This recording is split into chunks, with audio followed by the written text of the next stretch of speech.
Okay, it's 10 o'clock, so I'll say good morning on this beautiful Dorset day. Welcome to the Place and Resources Overview Committee of Tuesday, the 1st of June. We move straight on to the agenda, and item 1 is apologies.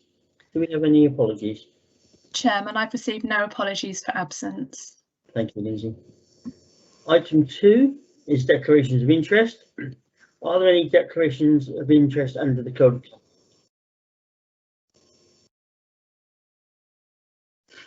I hear none. Members are reminded that if they realise they have a declarable interest during the meeting, then please make us aware and we can record that for the record.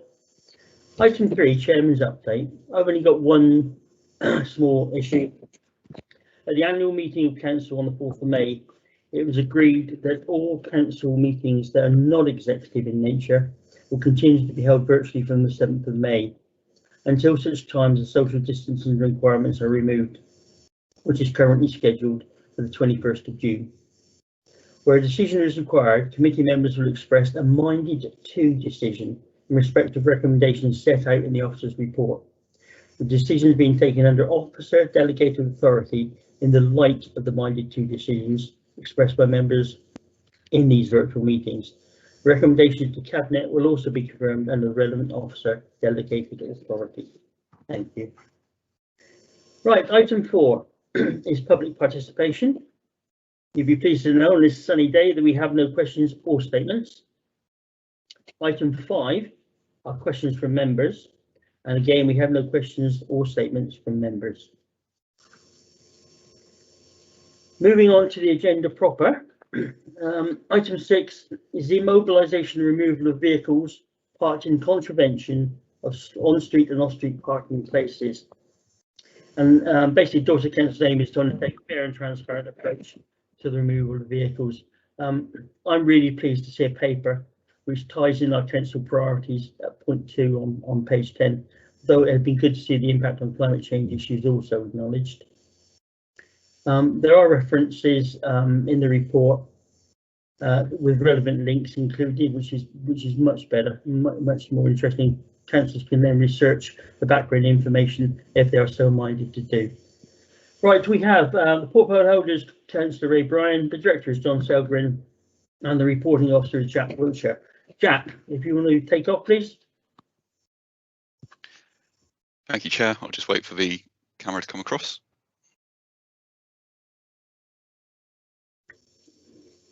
Hopefully it'll get there fairly quickly.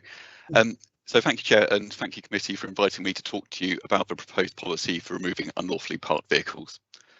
My request is that the committee give a policy its support, as it will enable Dorset Council to take a consistent approach to removing vehicles that are unlawfully parked on our highway network.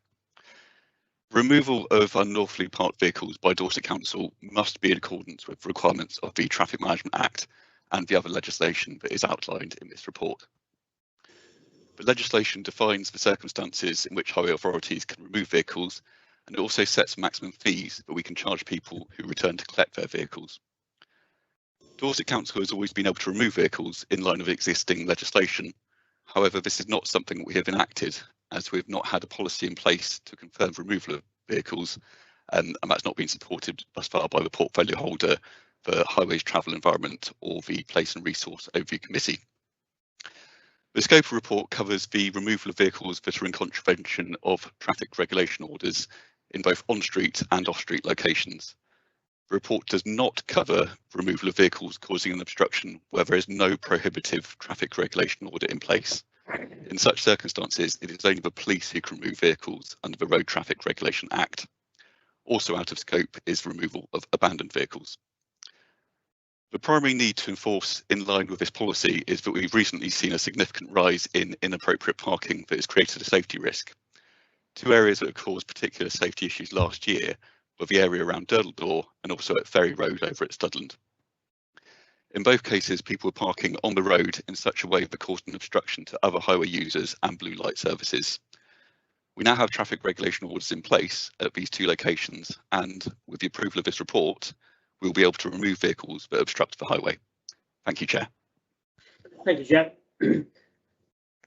Members, any questions to the officer?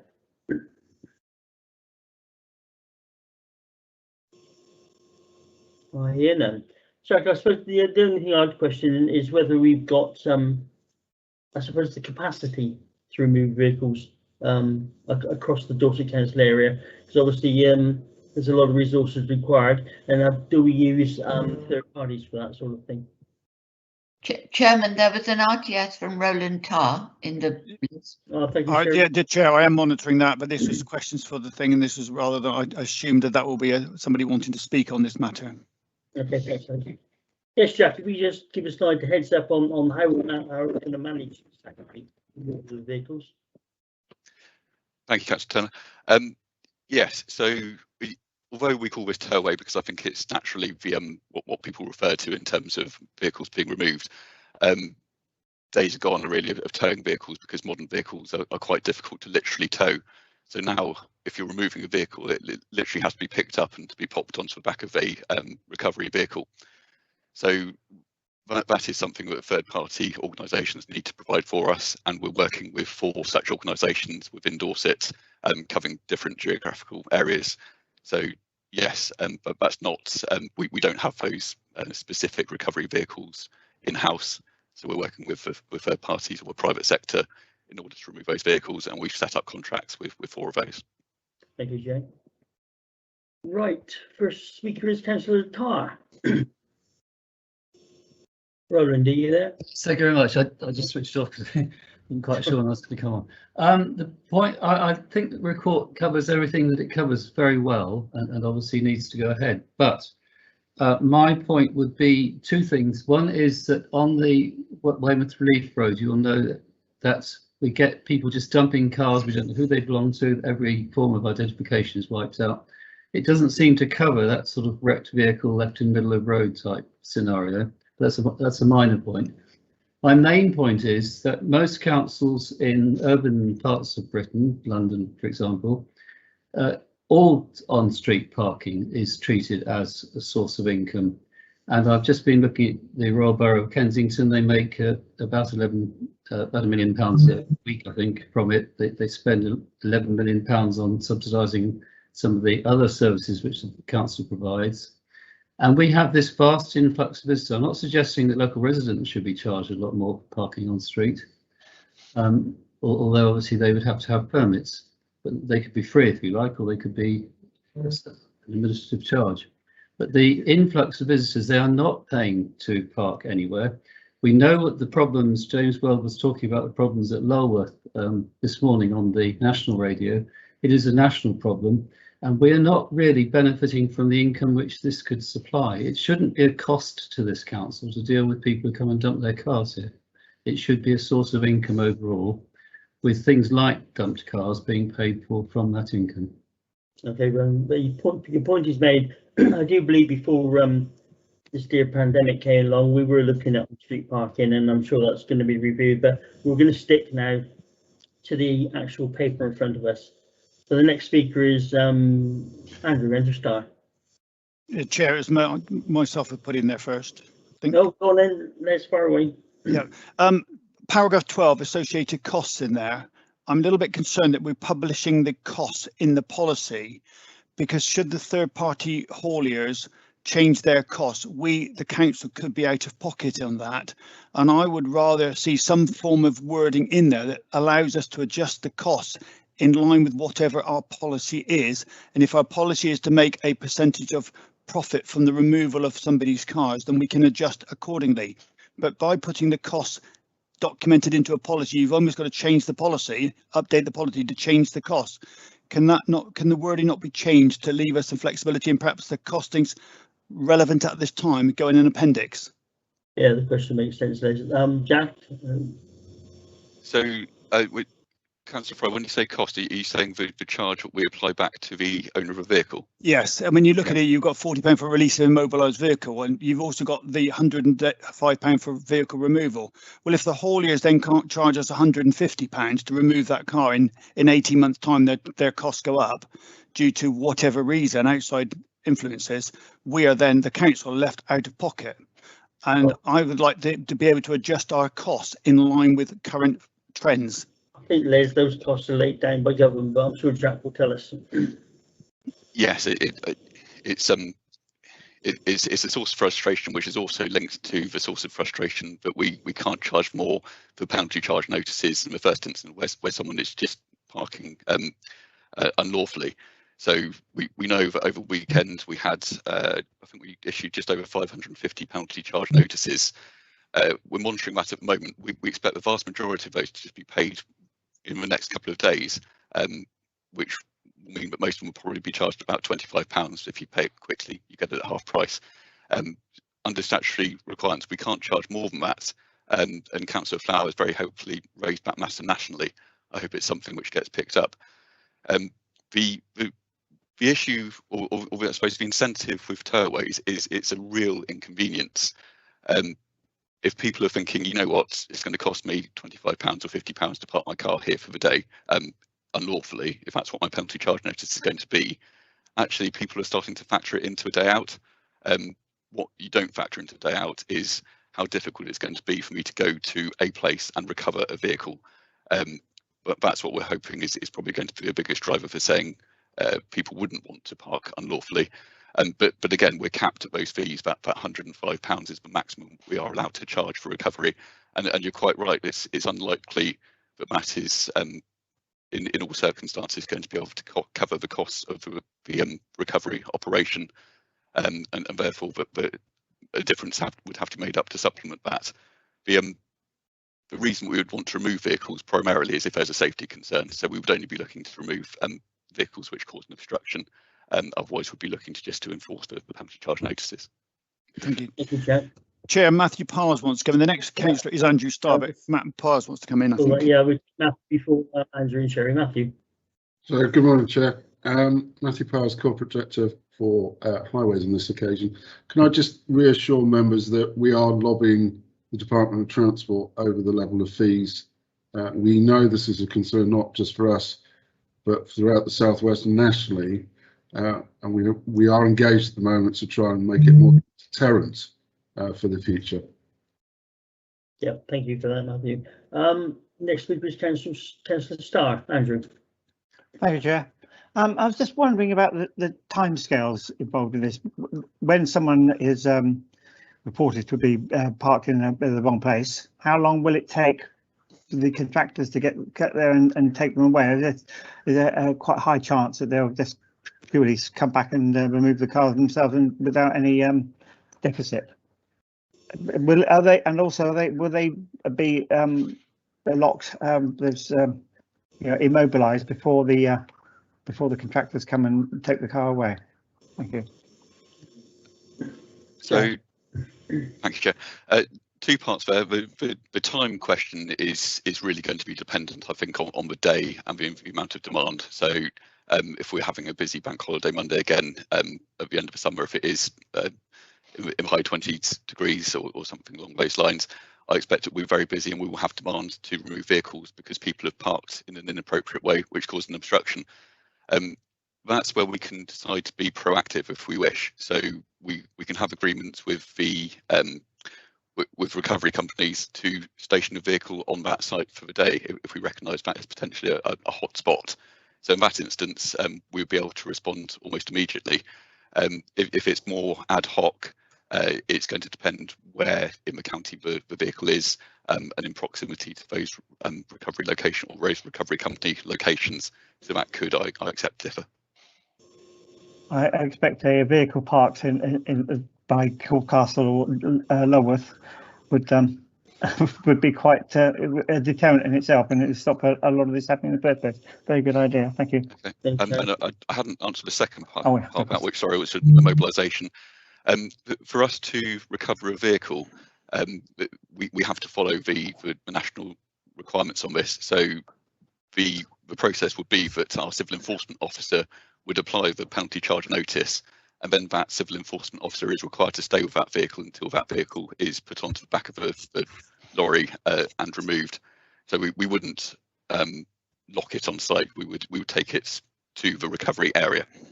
But would that officer be able to, or is he obliged to make a charge to that person at the time? I mean, is there anything stopping them just turning up, getting in the car and driving away, even though he's here?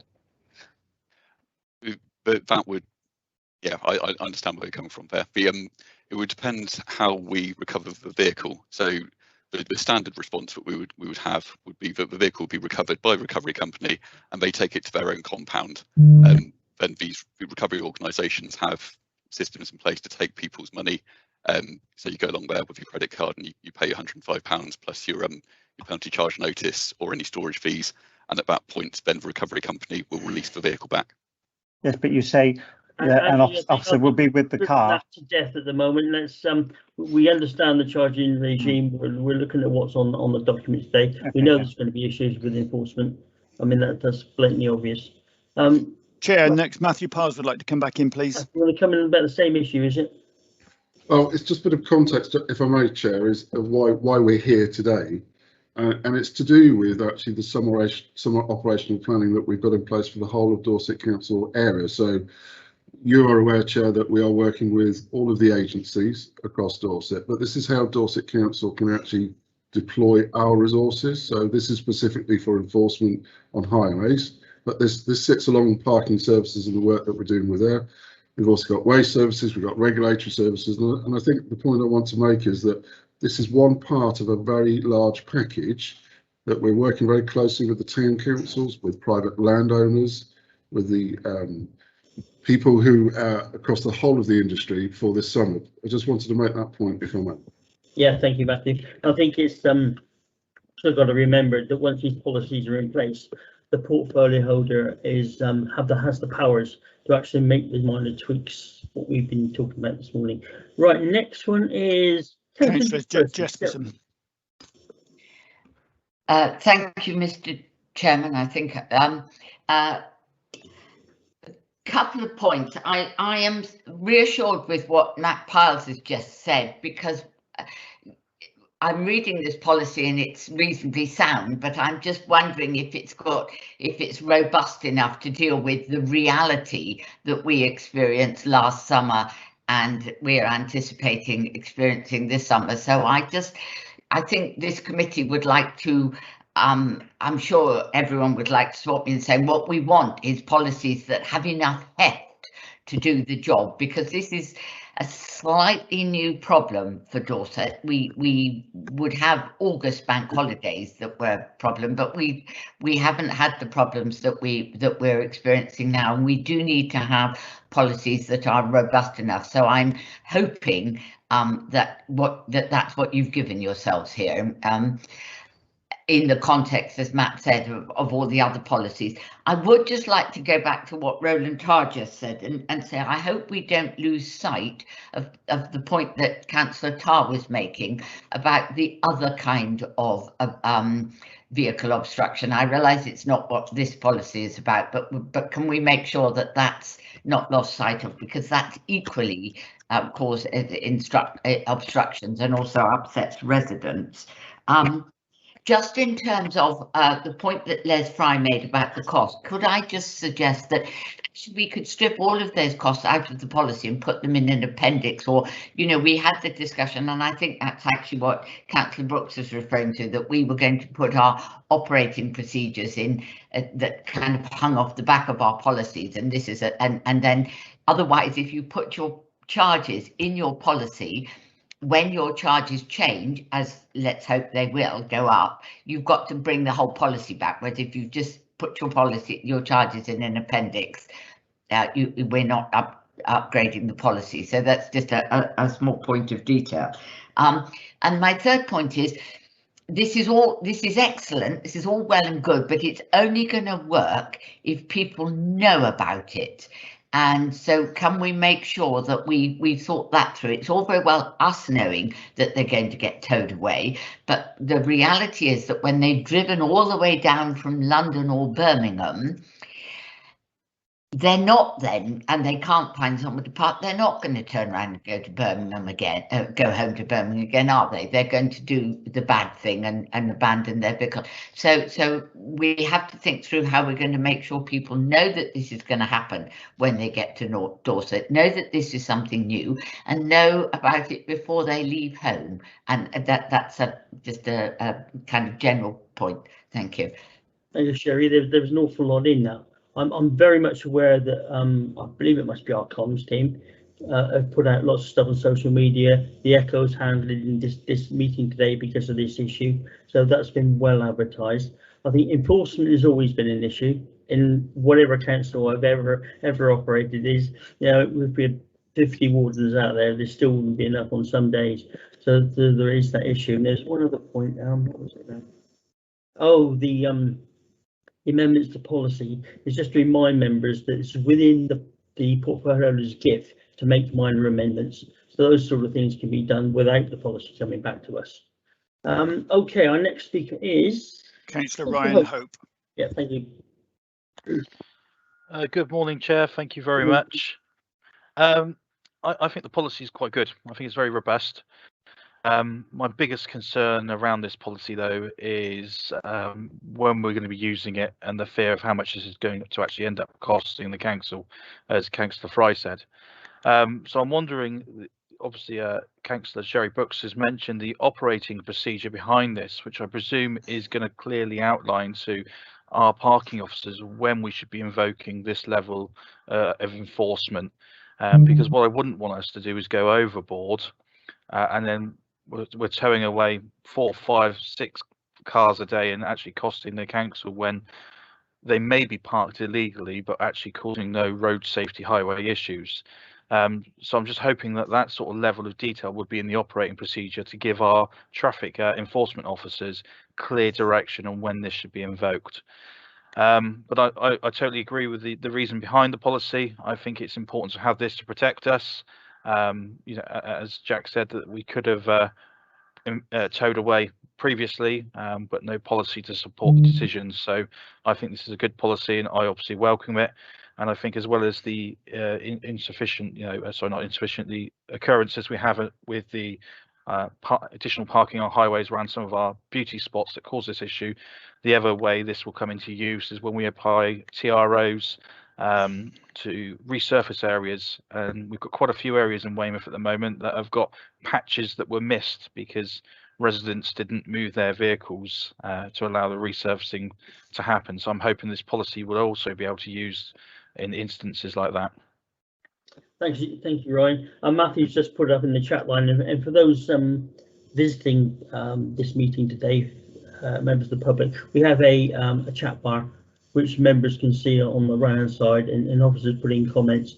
So the comment that the Matthew Piles has put in there is basically about the conditions, who makes the decisions. And I was frantically looking through policy on my other laptop then, because I'm sure in there somewhere is the recognised number of times this will happen a year, or potential times a year, and the small costs that will incur. Well, I can't find it, but I'm sure, Jack, I don't know whether you've got any comments to make on that. Yeah, just to add really that it's not something we expect to be doing particularly frequently. It is a deterrent, and I think just picking up on quite a few of the questions that were raised there, we just had a busy weekend which had good weather.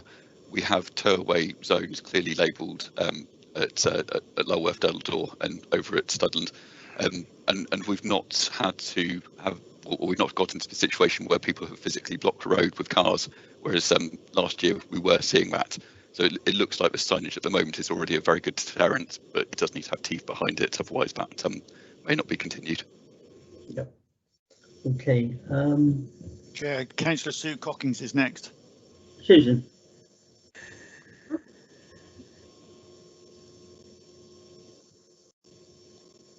Hello, Councillor Cockings, are you with us? Sorry. Yeah, I am here. Sorry, can you hear me now? I can hear you just about. All right, hold on, I'll get a bit nearer to my microphone. Can you hear me? Yeah, we can see you now as well. Yeah. My question is, would this policy cover overnight parking in car park? Because obviously, I'll be very specific. I know we shouldn't be parochial or anything, but Portlandville, we have a lot of people who stay overnight in their camper vans and their vans and their cars. Would this policy cover that as well? I don't know how that would work. I know Matthew did send some TRO officers down there last year, and I'm sure there's some going this year, but it does cause quite a lot of problems, and I didn't know if this policy would cover that as well. And I don't know how you would perhaps tow someone away in a camper van or a camper van. So I just wondered how this policy would have any influence on that, or is that a completely different policy? So that's my question really. For our car parks, but Jack, would you like to reply? Yes, the policy here is more focused with people causing.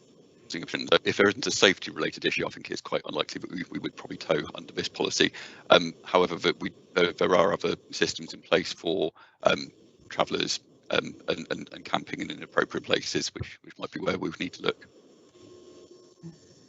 Thank Thank you.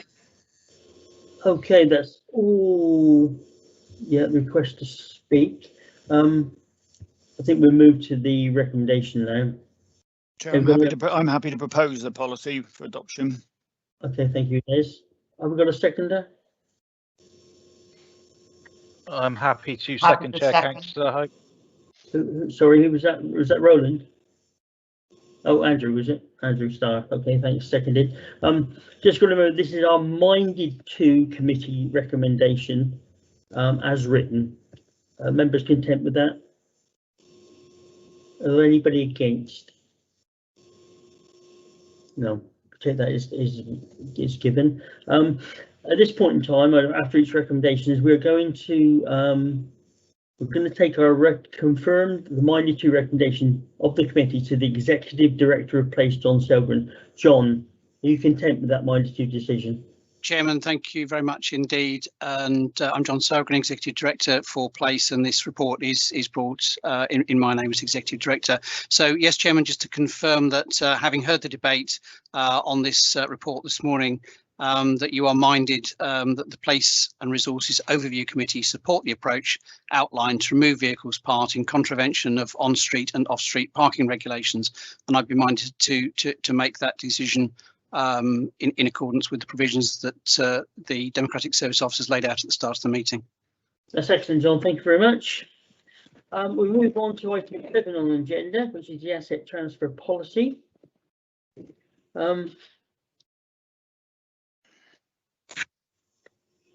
We have the portfolio holder, Councillor Tony Ferrari, Director John Selgren again, and the reporting officer Dave Thompson. I think those are councillors committed to proactively seeking the transfer of appropriate assets in order to provide benefits to local communities, and I think that's really, really important. And this policy seeks to provide a fair and transparent framework for the transfer of those assets to town and parish councils, and of course to other third-party sector organisations as appropriate. So over to Dave. Would you like to give your report, please? Could I make a few words of preamble, Chair, if it's possible? Certainly. Councillor Ferrari. Councillor Tony Ferrari, Cabinet Member responsible for assets, amongst other areas.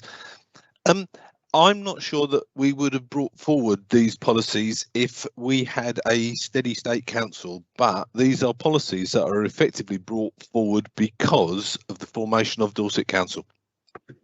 We find ourselves with a much larger list of assets than Dorset needs. We need to make sure that these assets are in the hands of the people and the bodies that will make best use of them. So Dorset need to keep some of them, but some of them need to be in other places, some are in town and parish councils, and some need to be in the hands of the private sector. We tried to bring forward one policy, but actually it got to be really quite complicated. We are trying to achieve two things. The first thing is Dorset will do asset transactions because of a need to fulfil Dorset's policies. So we'll do things with South Hawks House or North Quay or Wimborne or whatever. There's another category. Hello, Tony. We lost you. We just read a couple of sentences if he comes back online. Tony, are you with us? The am I back?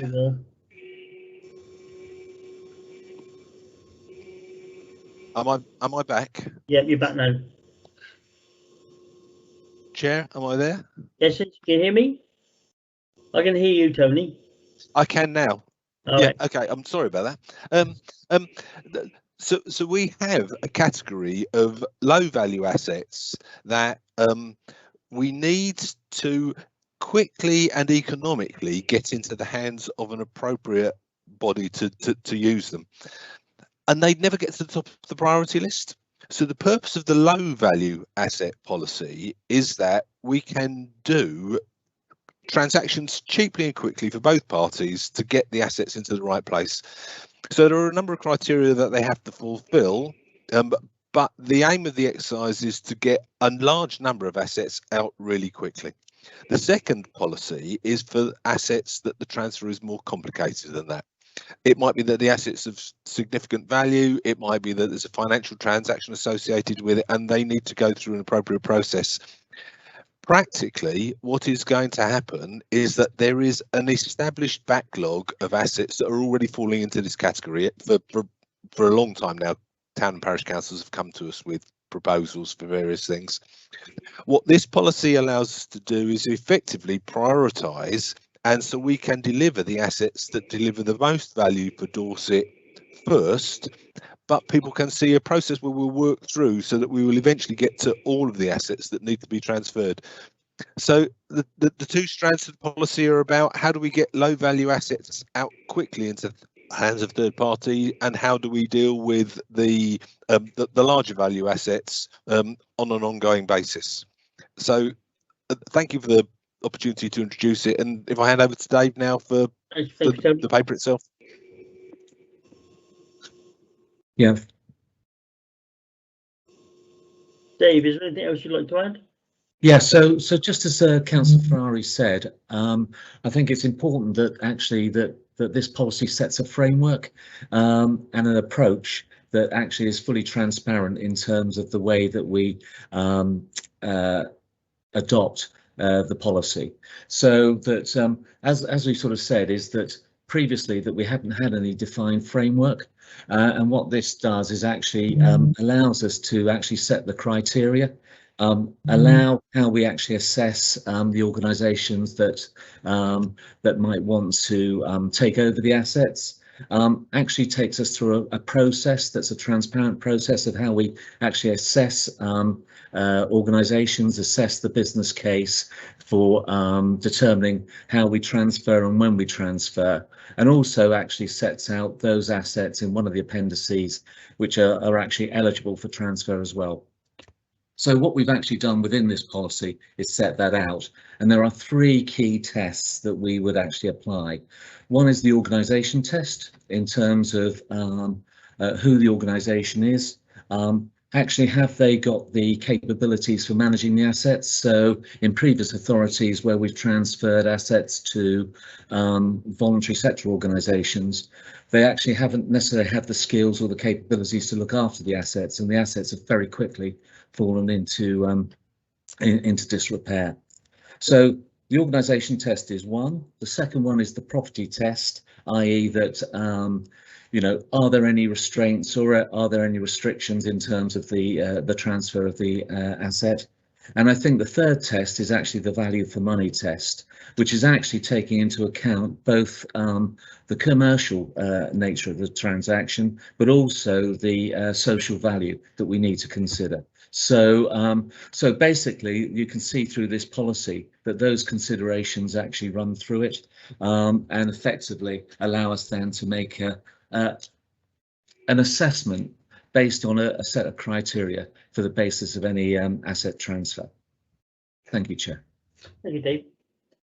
We have a number of member questions. These are questions to the officer. Councillor Tarr first. I'd just like to say I think this is an excellent report. I agree with all the recommendations that I've seen so far, but I'd just like to say that it doesn't mention ward councillors. There have been 2 cases in my ward in the last 2 years where it would have been nice if I'd known that the council was going to give away these properties. I'm not disputing they should have done. It would have been good if we'd had a discussion with the ward councillor before it happened, so that we could answer questions from local people about why it happened, and also possibly suggest contribute to the outcome by suggesting uses. Thank you. Thank you, Councillor Tarr. Is actually I've got here Do we need to include informal local ward members prior to a decision, possibly to be added to recommendation 2? But we're waiting for the rest of the. I think inform councillors at the outset, even if it's confidential, and we keep the secret if it's confidential. Okay, understood. Outset, so we've got time to think about it before the procedure takes place. Yeah, I think local member input is got to be taken into account without a shadow of doubt. Councillor Jones. My point, thank you. My point was really the same as Roland Tarr, Chairman, but also I think, yes, it's not that we should have any sway in a decision made, but we'd just like to be kept in touch. And I wonder what would happen if we had 2 local bodies, wanting the same asset, as it were, whether we could actually be part of that decision making process, as we know what's happening in the community and which local organisation might be in a better position to take it forward. Thank you. Yeah, thank you, Carol. Sherry? Thank you, Mr. Chairman. I have 2 points, one of which you will not be surprised to hear is the same as Councillor Tarr, but I would like to take it. I would like to take it one step further, and I would like this committee to agree or to note or something this as a general position that all policy coming out of the Place Directorate should take as its starting point that ward councillors should be notified of any or all actions that impact on their ward at the start of the process, that this could be done in confidence if necessary, and that this should be established as the default position, not that we have to remember to put it into a policy and somebody has to remember to do it and then we have to identify why. Could we please just establish that this is the default position on all policies coming out of the Place Directorate, that you notify ward councillors at the beginning of all processes except on the cases when you should not, and then we can easily identify the exceptions when that's not appropriate. And could I also, and Matt and Jack will know what a pedant I am about these things, could we also tidy up the nomenclature, because in the later document that's coming up at Trees, there's a reference to notifying councillor, brackets S, councillors.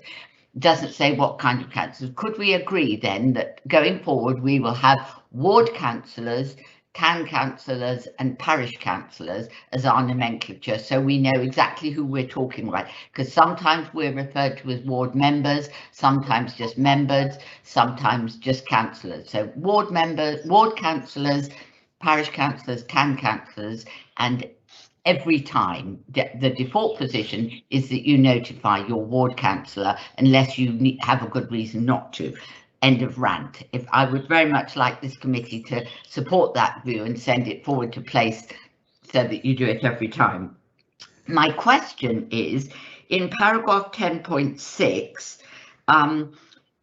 it refers to if a council assets are transferred to other parties or the community. Is there any mileage, so the community can bid, is there any mileage for these low level or all community assets, or some community assets being designated a bit like a community, an asset of community value, you know, so that the community is automatically given first refusal, the opportunity to bid on anything that you're going to dispose of? The asset of community value scheme works that the community is, if it chooses to take it up, is given 6 months to establish whether or not it can raise the funding. There's no obligation under the council to then sell it, to then pass it to the community, but it gives the community sufficient time to say, if we would like it, you need to give us 6 months to see if we can do it and come up with a business plan. It seems to me a very good scheme, the asset of community value, and I wonder whether or not we should use it for more of our assets. Thank you. Thank you, Sherry. It's a very good question. Dave, would you like to respond? Yes, can I respond on a couple of points, please, Chair? So if I refer you to paragraph 10.2 in the actual policy document, it actually sort of says that once an application has been confirmed, as meeting the policy criteria. And the council confirms it is willing to consider any such transfer. The council will actually notify the local members and actually seek their views. So we've actually stated that in the actual policy appendix 1. So I think you'll find it in that's fine. If you don't mind, pedant's corner here, but when you say notify local members, you need to be specific that you're notifying the ward member and the town council or parish council. Yes, because, thank you. I've noted that, so thanks for that. But I'm just making sure that we've actually referenced that, and we've actually referenced it in the flow chart as well, in that we've actually given. So we've done some of that. I think the other question that you actually raised is the community of asset value is actually quite complicated, particularly for some of these smaller, low-level transactions. You know, so that effectively that we will be advertising those ones of that the council wish to transfer. I think that we will actually notify and advertise that they're actually available. Equally, there are councils and local community groups that actually approach us in relation to our assets as well. Yeah. So it is very much a two-way process, and some of it is actually how we actually move some of these things a little quicker, because obviously that if we ring fence an asset for 6 months, then that actually means that we can't do very much for it for a 6-month period, particularly if it's a low value asset. Yeah. Yes. Okay. Thank you. Thank you, David. Next we have Councillor David Gray. Yes, thank you, Darryl. Thank you, Chair. Dave, yes, good morning. My question or query starts with page 39. I don't know if you want to put that up. So in page 39, it refers to out of scope ideas. And the reason I'm raising this is because it's contradictory in page 54 and then again in page 66, I think. So if you read, it says basically there's an all-encompassing vacant land or buildings that may generate a capital receipt. Well, I would suspect that most of the assets that Dorset, so that you're referring there to assets that would be out of scope. So I would suggest that maybe all of the assets that you've got would raise some sort of capital receipt. Very few wouldn't. So it seems like to me that that's very broad. And then you talk about reasons to transfer assets in page 54, like a tidying up exercise, maybe, you know, half and half. And then in page 66, you talk about capital receipts over 10,000. It's just a little bit confusing to me. Maybe I'm sort of applying this policy to the things that we've been talking about, and I'm still unclear as to whether, you know, we'll get the green light to go ahead and buy, you know, let's say the piece of land at Southhill. So which bits of those policy does it refer to? Is it out of scope? Is it over 10,000? Does it have value or not? Can you just sort of tidy that up for me? Yeah, so I think here it's part of that evaluation process, in the sense of from the council's perspective is clearly that we've got no we don't have to transfer assets. We don't have to sell assets if we don't want to. So the issue really is one of what is the most beneficial thing that the council wishes to do. So some of those might well be that we want to actually generate a capital receipt, but equally that part of it is that we might also consider that social value in some instances might be a better benefit. So I think that clearly that, and Councillor Ferrari probably will want to confirm, is this is really at the council's sole discretion what it does with the asset, and part of the assessment and the process is to ensure that we actually consider the business case for any transfer. So yes, there might be a capital receipt, but equally there might be something that actually, in terms of the application, will actually determine that there's greater value, which we can then consider. Right. Okay. Got it. I mean, I agree with the organisation, the property, and the value for money, social value. I get that hierarchy. It's at what point and who makes that decision, that discretionary decision, rather than the policy. Who makes that? I read the subcommittee, so that was what I was. The rules seem to vary by page, is what I'm saying. Okay, David, I think when we look at the recommendation, that actually does dictate who makes those sort of decisions. And again, if we add the issue with the local ward councillor, that will probably solve most of those problems. Right, who we got next, Les? Councillor David Took. Councillor Took. Thank you. Most of the questions I had have actually just been answered by previous questions. There was one small niggle that remains, which is I'm assuming, and I can't see why it should not be, but parish councils, if Dorset Council decides that they want to transfer an asset, low value asset, to a parish council, the parish council may not want to take on responsibility for this, and I'm assuming that they can simply say we don't want to do this. I don't think they've requested in the first place, David, to be honest. But well, no, it's 11.2. An option to consider the transfer is prompted either by the council identifying a property surplus to its needs, or by the town or parish council asking. So in the case of the first one, it was simply that the town or parish council, just because Dorset don't want it, the town or parish council may not want it either. I think that's fair. I mean, that's not an issue, I don't think. David, I'm assuming it isn't, but I just like a bit of clarity because it doesn't really say.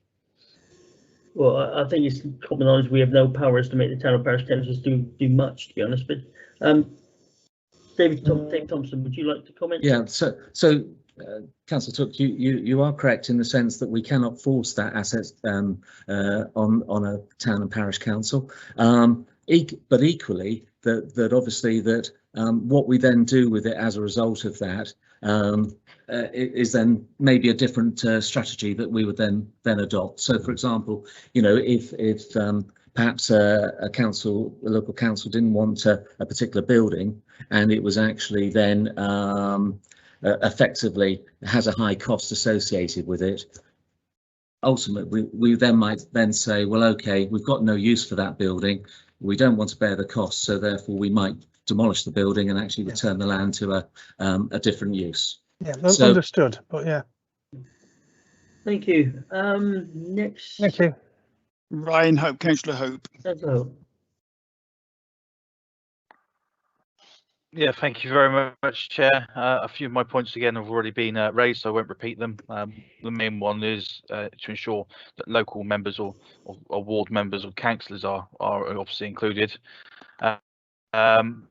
Sort of question I got though is sort of turn this around a little bit. Have we had any feedback on this policy from town and parish councils to see how they feel this may work before coming to committee? Have we sort of sounded out DAPTC to see what they think? And the other one, where are we with a full asset list so that it's easier for town and parish councils or community organisations to identify assets that Dorset Council currently have that they may wish to request off of us? Thanks, Ryan. Who's going to take that, Tony or Dave? We will not bring this paper forwards to Cabinet until it's been through a process that allows that ensures the DATPC are happy with it.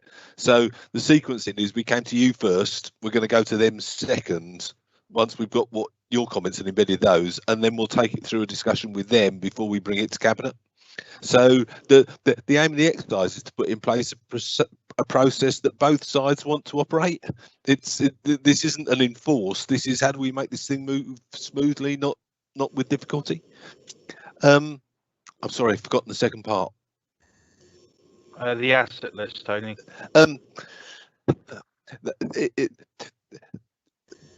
Dave, would you like to comment on where we've got to with that? Because this is a more complicated process than everybody might have hoped when we started. Yes, so effectively there is a piece of work that we're actually trying to clean up our asset database. So that's a major piece of work that we've actually got underway. And some of that will actually then be published in relation to what the assets are, where they are, and the nature of that. But there's a piece of work that we've still got to finish and tidy up. I applaud you and that work comes to fruition, because on the previous council that I sat, we waited 10 years. I was a councillor for this document to be done. So I do hope that you have better luck, because I think it's key tool to this policy, so that the community organisations and town and parish councils can see what is clearly there to apply for it should they wish for it, and we're not using it. A quick word, Ryan, you'll find if you look on Dorset Explorer, because I use it quite often, there is a page there solely devoted to the assets of Dorset Council, and I'm sure the vast majority are actually on there, big blue painted blobs. So it might be worth having a look at that in the meantime. It turned out to be a really complicated issue, in part because each of the predecessor councils did things differently. So we were trying to add apples and pears together. And you'd think it was a simple question about what does Dorset Council own as an asset. So at one level, we own the piece of land, but we own pieces of land that are on long-term leases to other people that effectively aren't Dorset's land. And we have pieces of land that we don't own, but are on long-term leases to Dorset, so are effectively Dorset's land, even if they're not owned by Dorset. It actually turns into a really complicated series of criteria when you turn all the stones over. And okay, thank you, Tony. Next person to speak is Chair, is myself, I think. Yeah. Chair, in 2016, Dorset County Council transferred a listed building to a local charity. Subsequently, it's found out that there was a number of defects within that building, and it's a listed building, and the repairs to that building over the years have been done incorrectly, it would appear.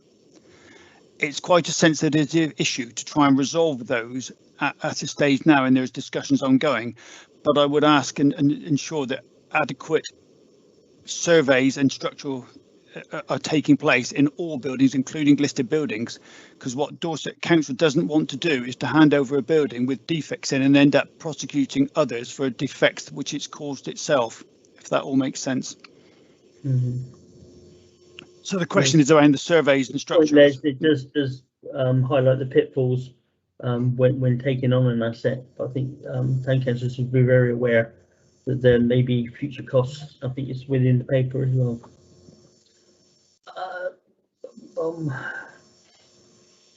Chair, there's nobody else to chat bar, but worth making that explicit. Could you just explain? Yes, it goes. Chairman, sorry, it goes back to the point that was being made sometime when I put that up.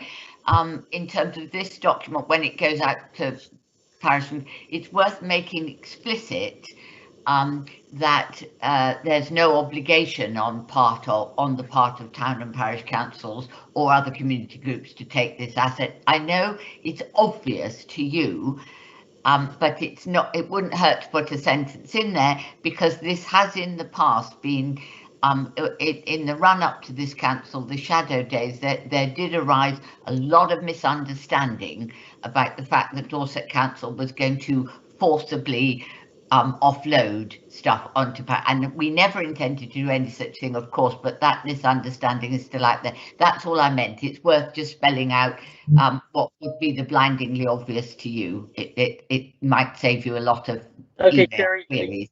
Point taken. I'm just trying to consider now how we make sure those 2 points, one with the local membership and the more in-depth response that you want, Sherry, as regards to most policies, and I would even miss out the place and say any policy that Dorset Council produces should involve the local member. I think if members are content that we use your words you had there as a bullet point in the minutes, because this paper is going to Cabinet next, with that and the point you've just made on the fact that PCs can decline to take over an asset, which again I think is pretty obvious. But yeah, if we have that clearly mentioned in minutes of this meeting to the Cabinet, I think that will suffice if members are content with that. And we take the recommendations, our minded recommendations, as written. Are members content with that approach?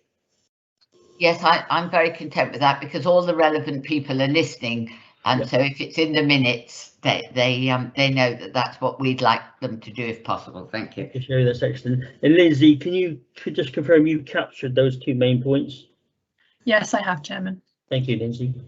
Okay, so our minded to committee decision, remember this is going to cabinet eventually, is as written.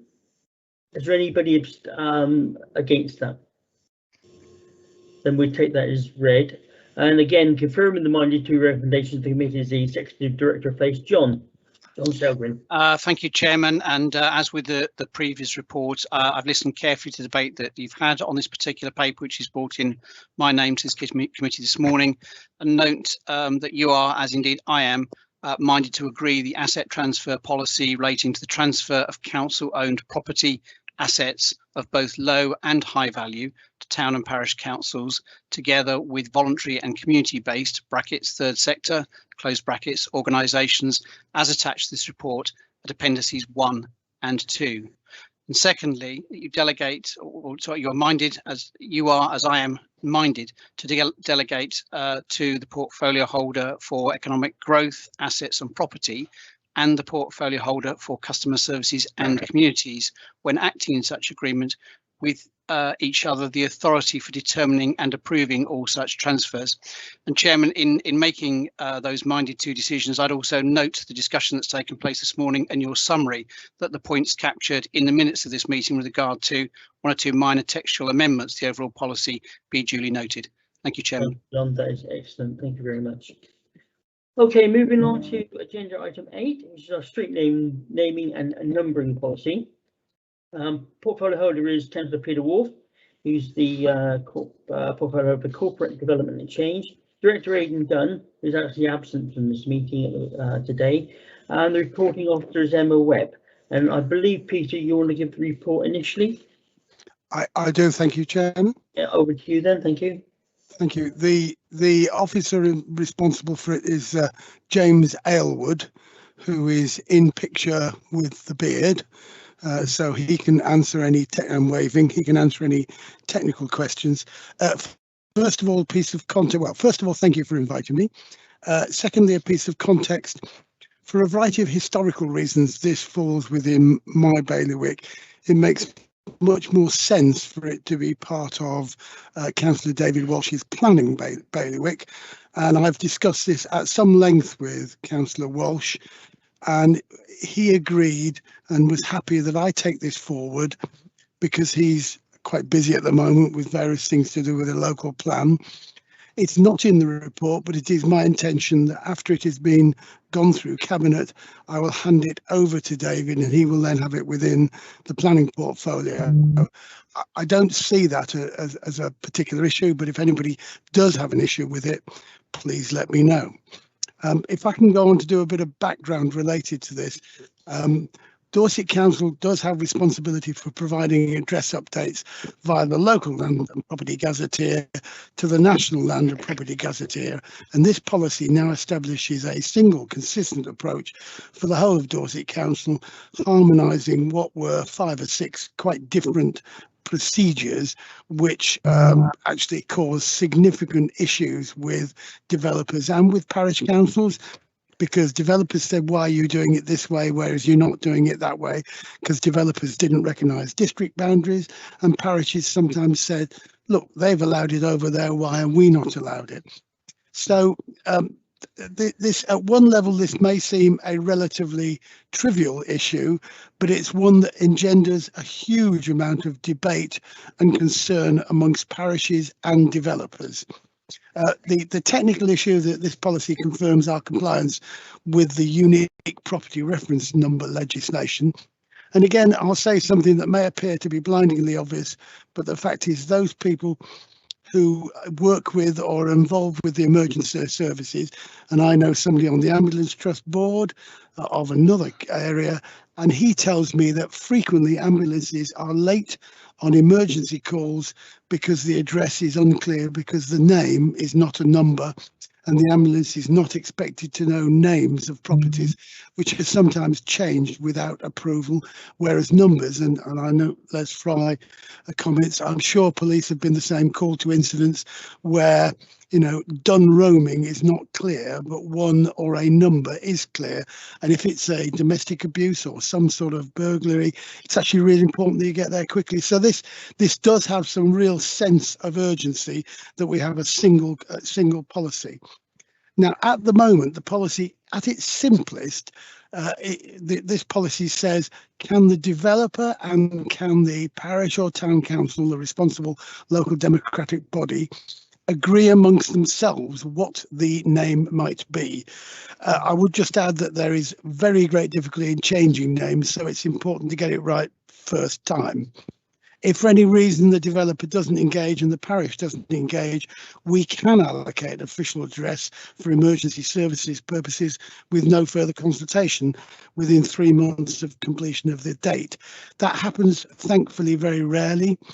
The issue we have is we've got two, and if I can go slightly off message here, but just talk about the real politic of this. Parishes frequently have perfectly reasonable aspirations for naming that fits in with their area. Developers equally have what I believe to be perfectly reasonable aspirations, and developers will argue that name is a marketing asset and a poor name can actually lead to difficulty in sale. So there is sometimes a conflict between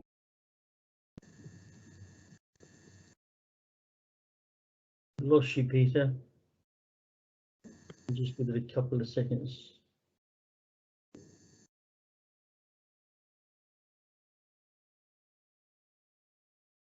Peter, we've lost you completely now, I think. So we just move on to Matthew. Matthew, is there anything you'd like to add to this report? It's James, Chair. Sorry. That's all right. I know. I think Peter was, I think, then going on to point out that the Dorset Council holds the responsibility for making the final decision where the developer and the parish or town council can't reach an agreement on the name, and was exploring, I guess, the tensions between what the local council might have as an aspiration for the local area and what the developer might need from a marketing perspective. So previous conversations with Councillor Wolf have suggested that he feels that the developers' needs with regards to marketing, given that they are taking significant risk in contributing to the development, is where the preference might then fall. Thank you, James. Yeah, I found it quite an interesting paper, I must admit. I didn't realise quite so much went into this sort of thing. We've got a request to speak from Councillor Fry. Yeah, thank you, Chair. I echo Councillor Wolf's comments. Having been in the emergency service for nearly 28 years and having to find addresses at the middle of the night in the dark, this is a really good policy, which I totally welcome. Names are frustrating. How do you find Holly Cottage, Manor Farm, or places like that? There should be a number there. It is so much easier to find places in a hurry, and all the emergency services will want that. A name can still be incorporated, but the number is really important to have there for all the reasons. Postcodes take you to the area, but you need the number after that. So I totally welcome this policy and think it's a really good thing for everybody concerned. Thank you. That's excellent. I will open up to other members who are wishing to ask questions of the officer. I think we've got one right to speak from Councillor Tuck, Councillor David Tuck. David, are you there? Yeah, thanks, Darryl. Couple of things. First of all, slightly off note maybe, but I'm very pleased to notice that we won't be able to have a Boris Johnson Street because you can't use first name and surname. And the other one is again fairly mild. I mean, I think this report's great. I think it works really well. But paragraph 5.6, street name should end with one of the following suffixes. One of those is away for a major road or thoroughfare, and 5.7, Dorset Council is likely to oppose or is unlikely to approve any pedestrian route not named way. So that seems to be a little bit of a, is a way a pedestrian path, or is it a major road or thoroughfare? I'll take. I've noted that, Councillor Tuck, and I'll need to discuss with the technical officers responsible for that as to historically when the use of way is used. I'm assuming that that in both circumstances it's an appropriate suffix. Okay, Sorry, I just wanted it just seems a bit of a conflict. Yeah. sorry, Chairman, I'm back in now. I do apologise. My internet dropped out. I am technically on holiday, and other counties don't have as good internet as I have. Can you tell me where I got to? Whether you want me to come back in or whether you're on a roll? Basically, your text was finished off saying that there is this conflict between developer, council, and whatever. And this policy actually determines that, and the final say will lie with Dorset Council. I think that's it in a nutshell. Yep, that's fine. Thank you. Do call me in if I can answer any other questions. Our next question is from Councillor Sherry, courageous person. Thank you very much, Mr. Chairman. Just a really small point. Again on 5.6, where it says all street names should end with one of the following suffixes. I live in the Hollow. Would it be possible to just say except in exceptional circumstances? Because actually we're a rural county, and there are exceptional circumstances, not obviously on a new housing estate on the edge of Blandford, but in villages and so forth, that it might be appropriate that we would not want to have anything this formal. So could you just tone that down so you've left yourself the possibility of doing something different exceptionally? Can I say that I agree with that entirely, because the Hollow and various other things. I think the idea is to make sure that you don't get suffixes that are either incomprehensible or are liable to lead to confusion. Yeah. But the Hollow, and we have a road in Wareham called Tantinobi, and people say, what on earth does that mean? And it's because in the 1800s there was an argument about who owned it, and it became known as Taint Nobody's Lane. So I'm very keen to keep this cultural heritage. So yes, unless Mr. Elwood tells me that is we're going to be sued by government, I think we should do that. Thank you. Peter will accept that as taken then. Chair, could I just can I suggest that if we were to change the first sentence in paragraph 5.6 to where a street name ends with a suffix, the following suffixes should be used. That gives us the wriggle room to allow for street names that don't require a suffix. Yeah. Yes. Yep. Thank you for that. Thank you. Okay, we've got nobody else with request to speak in the chat bar, so we move to the recommendation. And again, it is our minded to committee recommendation to cabinet or the portfolio holder to adopt the proposed street naming and numbering policy. Are there any members against that? Yeah, I can be in. Yeah. Is that yes, you're against, whoever that was? No, I think it was Carol on the telephone. Oh, was it? Okay, we'll accept that. No, it wasn't. It was Susan Cocking. Oh, I beg your pardon. I beg your pardon. Okay, well, let's move on. In the absence of Aidan Dunn, the Executive Director of Corporate Development, and confirming the minded to recommendation in this case is again the Executive Director placed John Selgren. John, over to you. Thank you, Chairman. Again, having listened to the debate of the committee this morning on the paper, brought in Aidan Dunn's name. I confirm that he's on leave today and sends his apologies of absence and has duly delegated authority to me to act in his absence for the purpose of this report this morning. So I note, as you have done, Chairman, and am minded to adopt the proposed street naming and numbering policy as set out in the report. And again, I think to note for the minutes, subject to the drafting amendments which were made during the course of the discussion of the paper this morning. Thank you, Chairman. Thank you very much. Okay, moving on to agenda item 9, which is the Weymouth Harbour and Esplanade Flood and Coastal Risk Management Strategic Outline Case. A mouthful for a Monday. Portfolio holders Councillor Ray Bryan, Highways, Travels and Environment, with Councillor Tony Ferrari, Economic Growth, Assets and Property. Again, Director is John Selgren. And the reporting officer I've got down today is Sarah Cairns, and the local member is John Orrell. Sarah, are you here to give the report? Chair, if I may, Sarah is unavailable today, so I'm going to be presenting this along with my colleague Robert Thomas, who's a project. Matthew Penny. I'm the lead manager for flooding coastal erosion risk management. Okay, Matthew, thank you. Take it away. Yeah, I'm going to just, like I say, give apologies for Sarah and then hand it over to my colleague Rob, who has basically drafted this paper and also is intimately involved with the document itself, the strategic outline case. So if I can ask Rob to take over and present to committee, please. Yes, thanks, Matt, and hello, Chair. So today we just want to ask the committee for its recommendations and comment upon the attached paper, which hoping to go to Cabinet on the 22nd of June.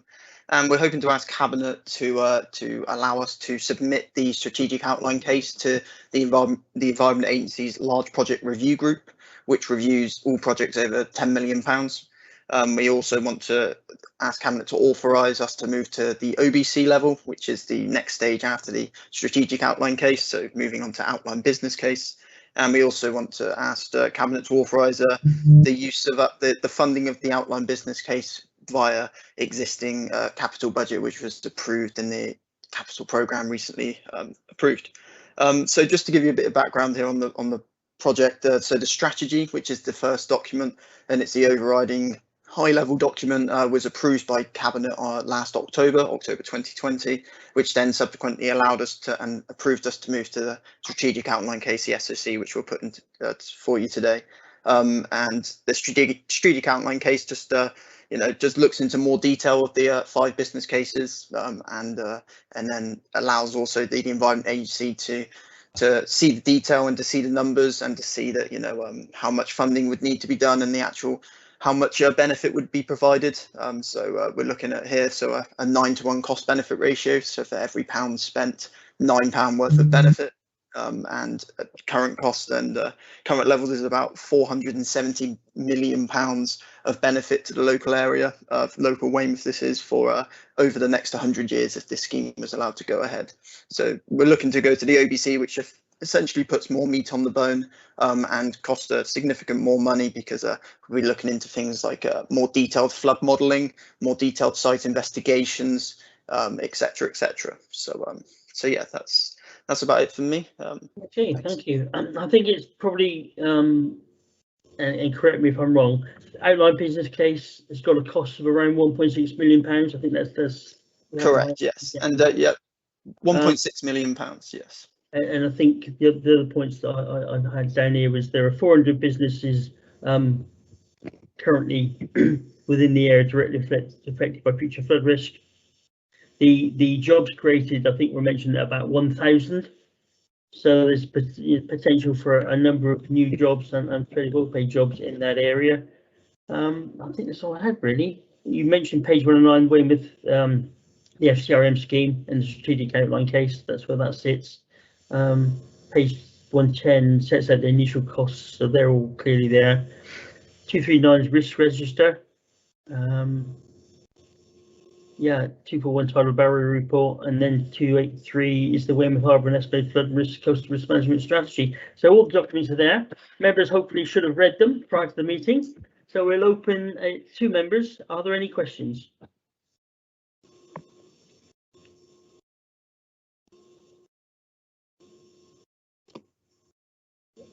I hear nothing. If that is the case, I'm sure members have read the reports and therefore are content with those moving forward to Cabinet. Give it another couple of minutes for anybody to come on with a question if they have one.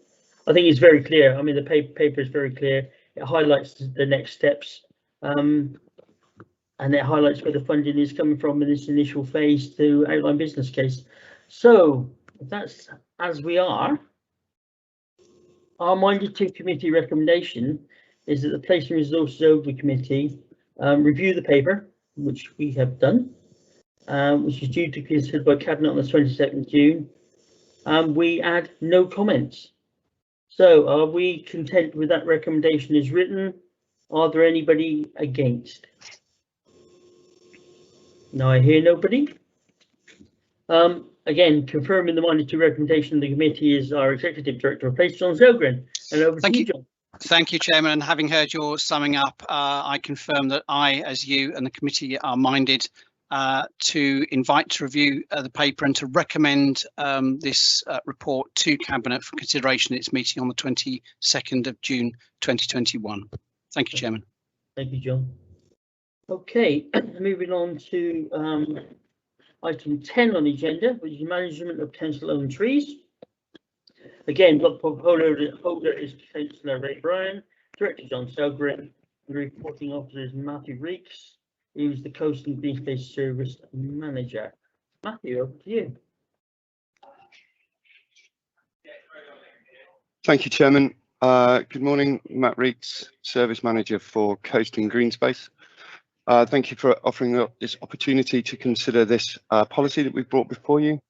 As a short introduction, this has basically come from a result of the policies and tree stock of the predecessor authorities being brought together, which takes us to a point where Dorset Council is now responsible for in excess of 250,000 trees.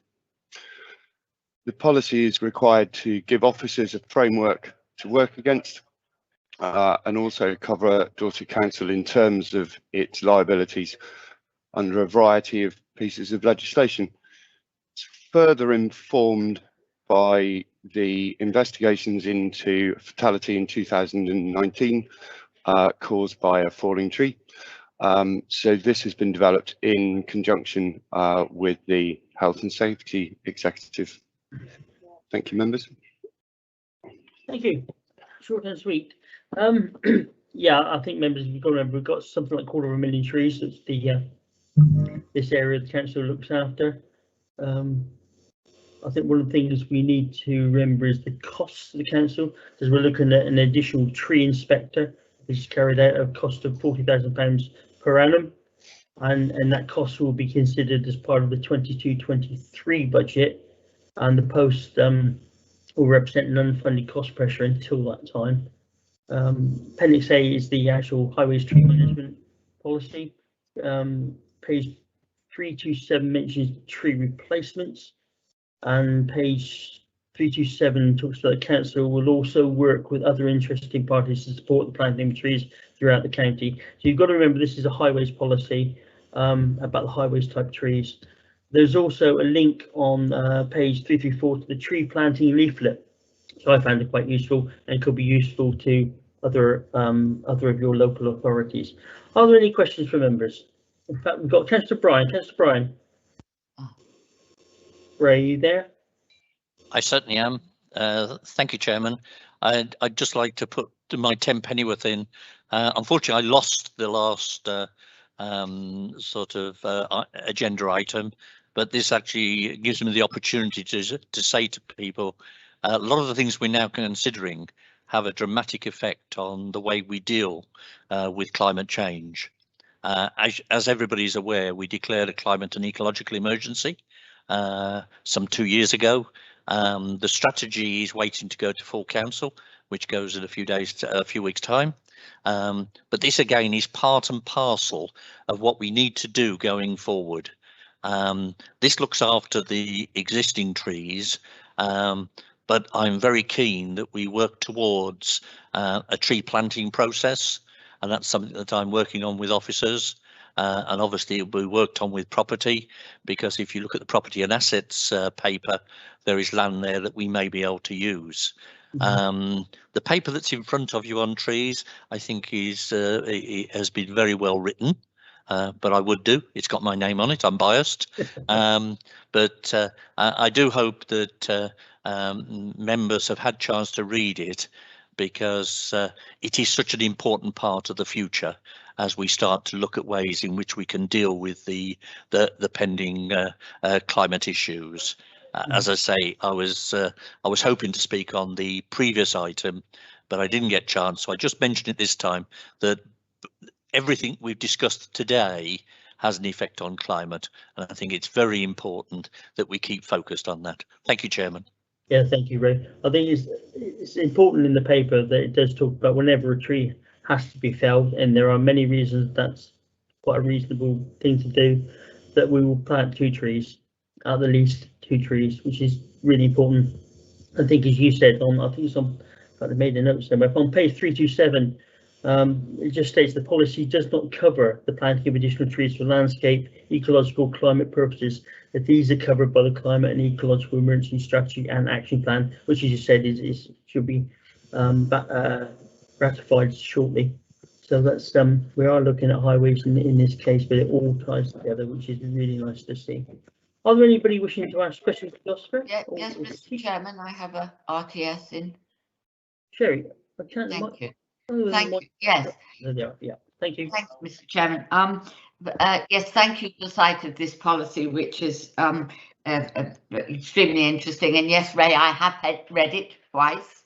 I have a comment. First of all, particularly pleased to see that we've gone up from 1 tree down, 1 tree up to 1 tree down, 2 trees up. That's all across the board. That's always welcome.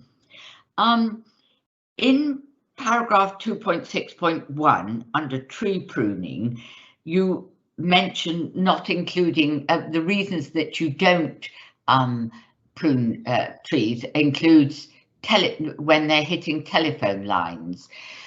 I presume you haven't mentioned electricity lines. Does the same apply?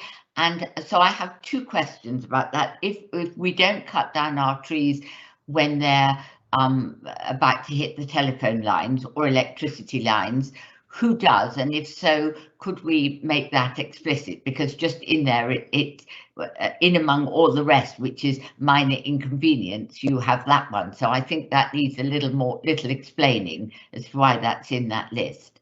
So could I ask that question, and then that might give rise to my general point. Sorry, Matt. Yes, that's the responsibility of the utility companies. So it may be done in conjunction with us, but ultimately that is their responsibility. And I'm more than happy to add a footnote into the paper to bring that to attention. Thank you. That's what I wanted to suggest, because as a more general point, perhaps rather than a footnote, but something at the beginning of this paper, regardless of who you've written it for, will find its way into the public domain and into the hands of people who are trying to penetrate Dorset Council's mechanism for getting a tree cut down. So something at the beginning that makes it clear that where they go to get information about who cuts down trees. So if it's a telephone or electricity line, then that's the utilities. If it's on private land, that's the landowner. If it's, this is a policy specifically about council owned trees on council land, and then direct people at the beginning of this paper rather than at the end, and save yourself. We get lots and lots of inquiries around this area because it's very difficult to know who does what. There's always an answer, but it's not easy to find that out. So if you would probably save us all a lot of trouble if you put that at the beginning of this paper. Thank you. Sherry, you've obviously read it very well. I have, yes. Brilliant stuff as usual. Thank you very much for that input, and I'm sure we can, Matt will take that on board and add that to the final paper. Are there any other questions from members? No. Okay. Yeah, we just got a comment from Val. Excellent report and proposals. It certainly is. So we'll move to the recommendation. Happy to propose. Minded too, Mr. Chairman. It's Sherry. Okay, Sherry, thank you very much. So we ought to ask for a seconder then. Councillor Starr, happy to second that, Chair. Thank you very much, Andrew. Okay, our Minded to Committee recommendation. It's a Place and Resources Over Committee. Consider the contents of the draft management of council owned tree policies and recommend its final approval to the Cabinet. If we are content with that, is there anybody against? I hear nobody. So therefore, confirming the Minded to recommendation of the committee is again the Executive Director of Place. John, you've been busy today. Over to you. Thank you, Chairman. John Sergan, Executive Director for Place, and again note the discussion that's been had on this paper by the committee this morning, and I'm minded to recommend the final the final policy to Cabinet, subject to the comments which were made this morning to some minor drafting amendments for clarity. Thank you, Chairman. Excellent. Thank you very much, John. And we move to our next item 11, which is our Place and Resources Open Committee Forward Plan. I'd just like to mention that I've been looking at doing something slightly different for our next meeting, which is in August. Chair, you got a request to speak from Councillor Carol Jones. I'm looking at the procurement policy. Even though it's a relatively new document, I think we need to review some of these things, particularly in the light of the climate change agenda, and that document going through council now. My thoughts are the policy will come to us for review only. There will be no officer report. One, that saves officer time. Two, it allows us to review a policy that has currently been written. But I think members may feel that it needs a tightening up in a couple of areas. So that's one thing I've asked to be added to the 31st of August. We've also got the highways team have been requested to bring forward another 2 or 3 highways policies for review. And if you remember when we reviewed the last ones, it's basically making them Dorset Council proofed, if you like, where most of the plans that sit there in the policy library are a bit of a mishmash of all the predecessor councils. So we're making these Dorset Council policies. So there's 2 of those coming forward, and anything that obviously turns up in the meantime, because it does on a regular basis. And as far as I'm concerned, I've looked at the Cabinet's forward plan, and there is currently nothing there really for us. So Carol, up to you, Carol Jones. Thank you. I don't know whether we have this covered anywhere or whether we should actually have a policy. I read something about another authority where it was a situation whereby electric vehicles being charged up on the road with the power cable going across the pavement into the residential address where they don't have off-road parking. And I think this is going to be sort of taking place. And I wonder whether we should be looking at, do we allow charging cables to come across the pavement to a car? I'm not sure that we've got this anywhere, but I think that we should probably take a look at it. Thank you. It's a really interesting question, isn't it? Is it utilities? It crosses our land, obviously. Interesting. I don't know if Councillor Bryan has got any comment to make on that one. Yes, thank you, Chairman. It's something that we're actually looking at the moment. Certainly, no, we don't allow cables to go across the pavement. That becomes a major trip hazard. What we are doing, we're looking at whether we can offer any facilities of roadside charging, which will alleviate some of this. But of course, it doesn't. One of the difficulties is trying to stop people running cables across the pavement. So I take on board what Councillor Jones has just said. And I'll take that away and see what we can come back with, which makes more sense. But certainly, no, we don't allow it, nor should we allow it. But we do need to look at ways in which we provide a facility so that people can charge their cars. As you know, we've installed quite a few charging points at the moment, but we haven't as yet got to the roadside charging. Sorry. Yeah. I think I must have saw the same program as Carol, because they were talking about blocks of high-rise flats, where they can't trail the cables out the windows and that sort of thing.